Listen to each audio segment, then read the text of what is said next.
আসলে তো বেশি কথা কইলে কইব গর্ব করে আঙ্গ দেশে তো আবার বালা ব্যাকেই বালা খারাপ কেউ না ভাইয়ে 3 দিন আমার ধারে গেছিল আমার হেসুম যে অবস্থা কেউরে আমি ফলো করি না যে কে আইলো গেল আমার খুবই ভয়ানক অবস্থা পাতিল পাতিল ছোট ছোট তো আবার অনেক সাহেব মানুষে মোটা মানুষে খায়া থাকতো আমার লজ্জা লাগতো তখন আমি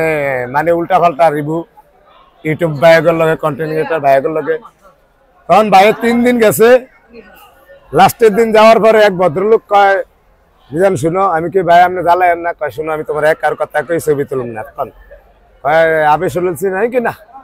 কয় আবে শুনলো সুমন ভাই তোমার দ্বারা আইছে ভাই কিন্তু 500 টাকা হোটেল চালায় ঢাকা শহর 2 দিন আইছে তুমি মানে আরে দাম দাও না এমনি কইছে আমি কইছি যে আমি তো ভাই চিনি না কে কি আজকে আছে না কয় আজকে আয়া তোমার 2-3 বার খুঁজা গেছে হন যাইতেছে গিয়া কালো একটা ফাটফারা ভাই তখন আমি বুঝতে পারছি যে না আমি আসলে ব্যাকের একরকম মনে করি পরে দরিয়ে গিয়ে ভাইয়ের দ্বারা খাওয়াইছি ভাইয়ে রাগ হয় না তারপরে দিয়ে আসে তখন আমি বুঝতে পারছি যে 3 দিন যে লোকটা আমার দ্বারা আসতে পারে জিদ করে যাইতেছে গিয়ে আরো আস্তে আস্তে যায় তার মানে কি এটা আর আমার বুঝান লাগবে না তুই ভাইয়ের দ্বারে গেছি আর ভাইকে হ্যাঁ তুমি কাম করতেছো তুমি কাম করো ঘরে একসে মামু তারপরে হের দ্বারে আমার রাখেন তো এইসব লোকের কথা আর কেমনি কমুকন এরম লোক যদি মনে করেন আরো